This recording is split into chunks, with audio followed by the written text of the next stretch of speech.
Hello and welcome to ThePrint. This is Akanksha Mishra and you're watching Scientifix, where I will be taking you through this week's top science news from across the world.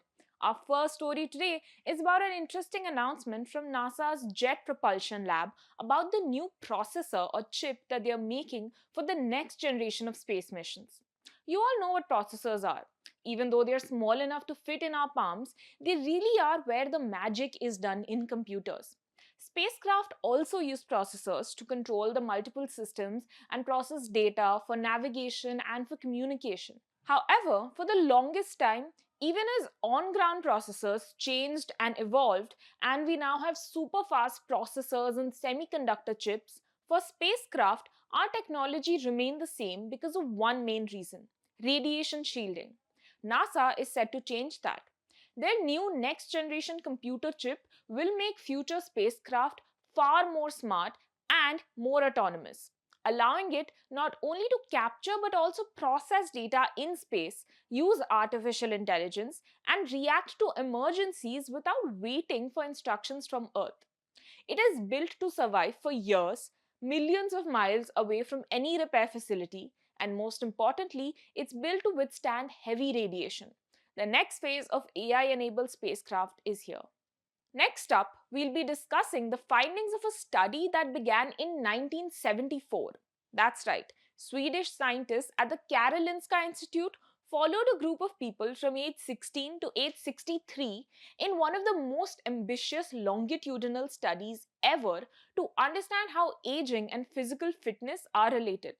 They found that physical fitness starts declining as early as age 35 and it accelerates with age, regardless of how fit you are and how much you train beforehand. The study followed around 400 people diligently for years to study how their physical fitness levels and factors like muscle mass and bone density changed over the course of their adult life. They also found that adults who became physically active later in life improved their fitness by 5 to 10%. While regular exercise cannot completely stop age related decline, the study said that it can significantly slow it. This study has multiple research papers and reports within it just because such a wide database can provide scientists with a lot of information to work with. More than anything, it can give us real time insight into how we age. Next up, the famous Halley's Comet might be named after the wrong person. New research by Leiden University said Edmund Halley, an English astronomer from the mid 1600s, might not have been the first person to observe that the Halley's Comet returns to Earth's skies every 75 years. In fact, an analysis of medieval writings suggests that a medieval English monk named Aylmer of Malmesbury may have identified the comet and its recurring characteristic back in the 11th century.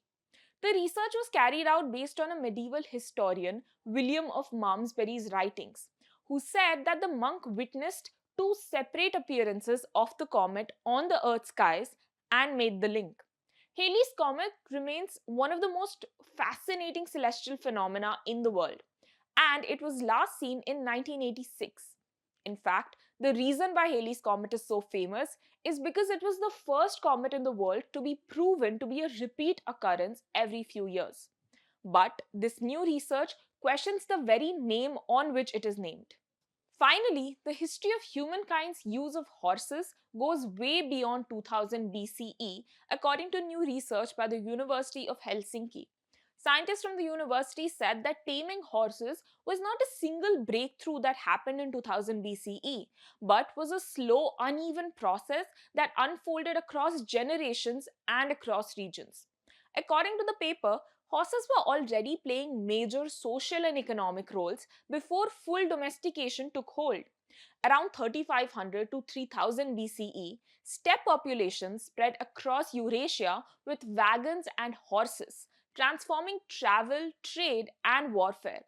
Researchers believe that this mobility is also what helped spread the Proto Indo European languages, which later evolved into many modern European and Asian languages, including Sanskrit. Horses eventually became central to empires and migration and global conquest, from the Mongols to the European colonizers to the Mughals. More importantly, the study revealed how today no truly wild horses remain on this earth. All of them have strains of domestication in them, and we might never know what truly wild horses were like, the ones that our ancestors rode. That's all we have for you today. Thank you for tuning into The Print.